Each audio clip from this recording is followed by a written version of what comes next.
Hello and welcome back to Nathan's Garage. It's been a while and thank you so much for your patience. I have a new project, and in that vein, I just wanted to throw it out there that I am open to sharing a space or renting a space with maybe one of you guys. I live in North Hollywood in the San Fernando Valley in LA, and obviously I want it to be as local as it can be. So anyway, that's out there. My journey with depression. I'm going to put that at the end of the video because I know not everybody wants to watch that, listen to that and talk about that, so that'll be at the end. So, why are we here? I have a new project. Here she is. Okay boys, here she is, 87, nice polished alloys, super original, 61,000 original miles, interior's nice, it's an auto so I've got to swap that out, interior's really nice. And there's a load of family history with the car as well, so yeah, it's a really nice one. She's here. The guy's pretty cool. He's a little worried about reversing into the garage because Rick's truck's there, but we can do it. It's not that bad. Okay, I'm gonna go help him now. I wish I could prop this somewhere.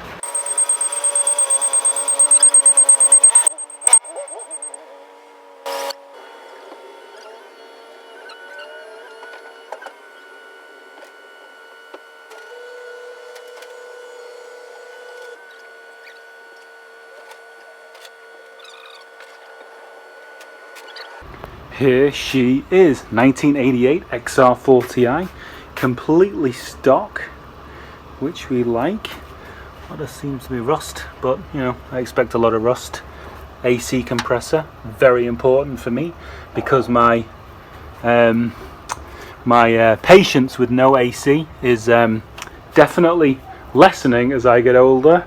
Some kind of like somebody's had a good polish at the wheels and like painted the insides of them, which is kind of cool. I kind of like that. And the interior is definitely one of the best I've ever seen. There's a couple of guys dash completely uncracked. A couple of guys in the XR world that know a lot about leather restoration, so I'll ask those guys what's a good product to keep it nice and soft. But yeah, we've got to just get it running. Apparently there's no gas in it, battery's flat, got a battery on charge right now, so see if any oil in it, pull the coil, turn it over, yeah, and see how she do.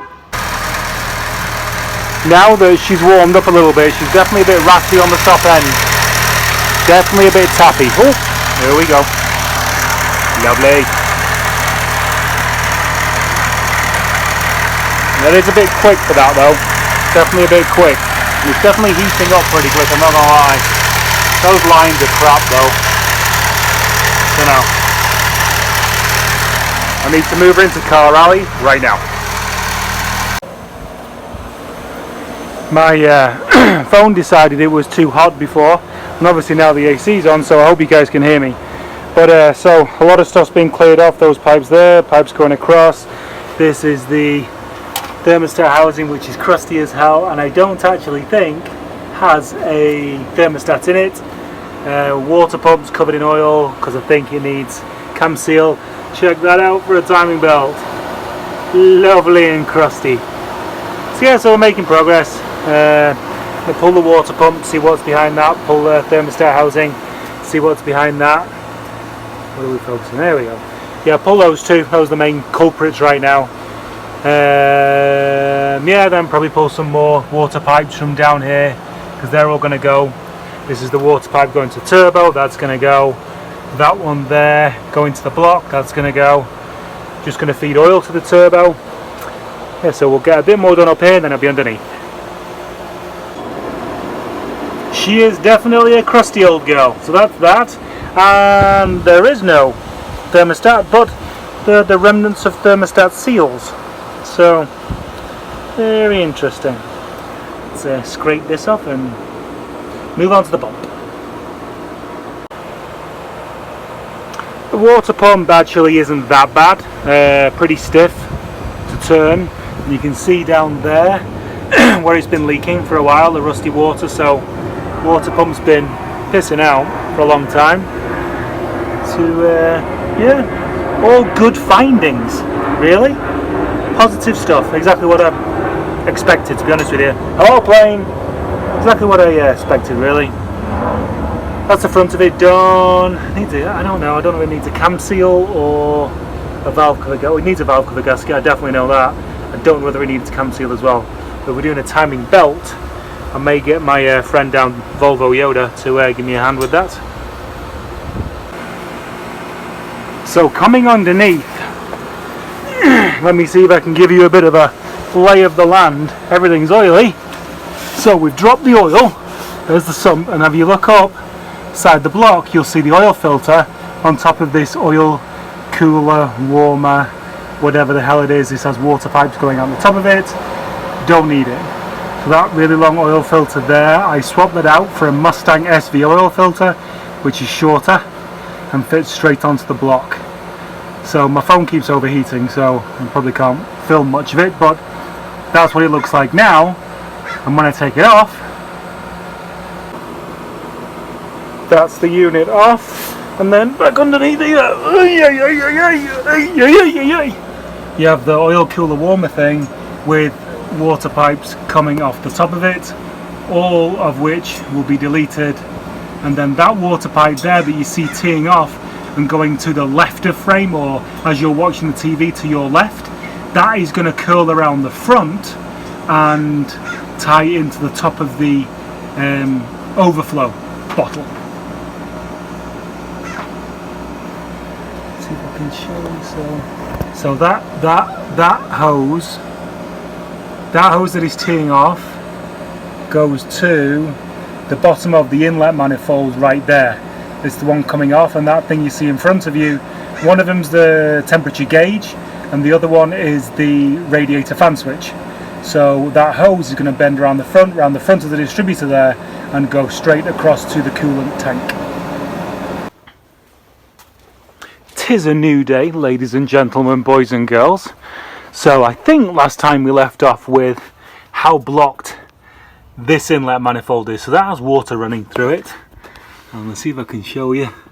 You can see the outlet right around there. So water should be coming out of that. That was completely blocked down there. And then this fitting is where a sensor goes. That is, I think, the temperature gauge.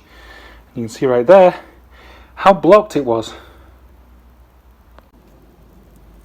So yep, there we go. That is what you would call blocked. Previous owners said it had got hot, and they'd taken it to a mechanic, and he'd removed the thermostat and wired the AC fan to come on with the normal fan, but the radiator fan switch wasn't getting any water because it's in this water line. So that is why it was overheating. Better clean her out. Now we are dealing with the water supply to the turbo, and it's actually easier for me to look through the same screen as you guys to see it because it's underneath the turbo, so the angles are going to get a bit weird. Where are you? Oh, down there. There we go. That hole in the block is what is going to get filled with a blank. So this is the angle from the bottom, and there you can see that's the fitting right there, and that's the water supply to the turbo, so we don't need that anymore. Job done. So after that cooler is all out, which is over there, it then leaves on the block the perfect oil filter mounting point with no cooler there. Like the threaded thing, the threaded tube that the filter goes onto is all there. So you just put a Mustang SVO filter onto it. Simple, happy days. And there we go. One super smashing lovely 84-ish, 85-ish Mustang 2.3 turbo SVO oil filter direct to the XR block.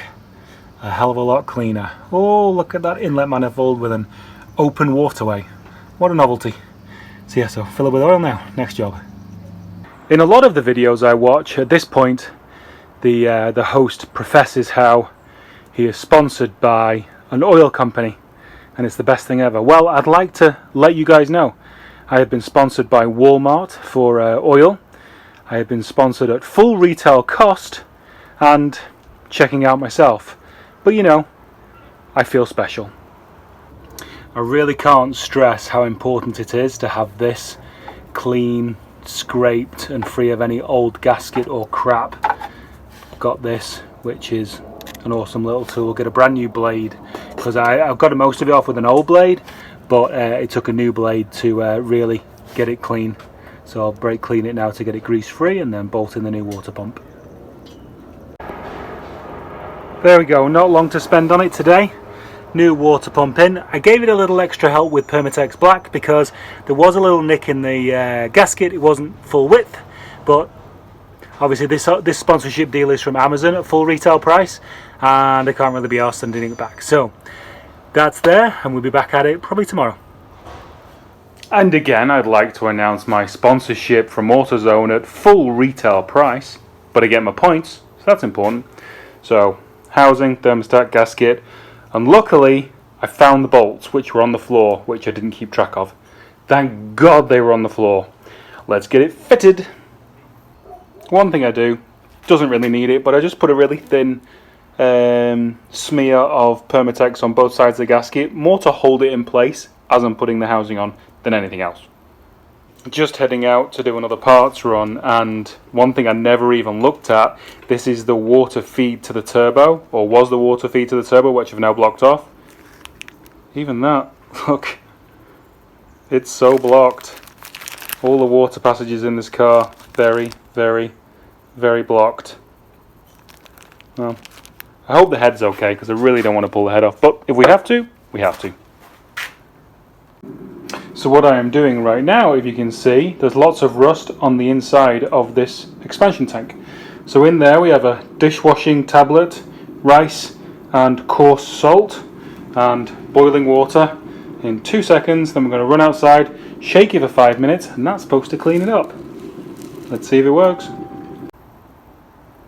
And after my 5-minute mandatory shake, hell of a lot better. Love it. One thing I never realised, that hole, that top hole, completely blocked. Damn. I'm just worrying whether the head's got, blocked coolant passages. But these are all free, clear, and gonna flow. Right, better go to work. And there we are, thermostat, lovely jubbly in there. So we're getting there. And we've got this, unfortunately it's fuel injection line, but it's going to have to work for coolant right now. I'm going to route it around the front panel. I've done it across the top before and it looks ugly. So yeah, so those two are in. Coolant tank is cleaned. Game on. And we'll leave that there. I'm so sorry to cut it off right now because I know we're getting to the really good stuff, but we're going to be back soon with the XR. If you like what you saw, please like and subscribe. And then obviously, what I said at the beginning, my depression and my journey. In the very early days, it was amazing. I felt completely turbocharged. I'm on a medication and everything seemed to be working together. Therapy, the medication, people around me, my wife. It was amazing and I thought, I've got this. And then about 3 weeks ago, I hit a wall. And as far as I can tell, there were many factors involved, but as far as I can tell, I got my prescription refilled and it was by a different manufacturer and it's affecting me in a fundamentally different way. So that's just a heads up if you're on the same or similar journey to me. If you get your prescription refilled and it's a different manufacturer, the drug may affect you in a different way. So something to learn for me. So yeah, we're getting there. It's long and it's hard, and now I know there are downs as well as ups, but I'm determined to come out of the other end. So it's positive. I'm still here, still moving forward. My wife's still amazing. And that's it really. So thank you for watching, and I'll see you very soon.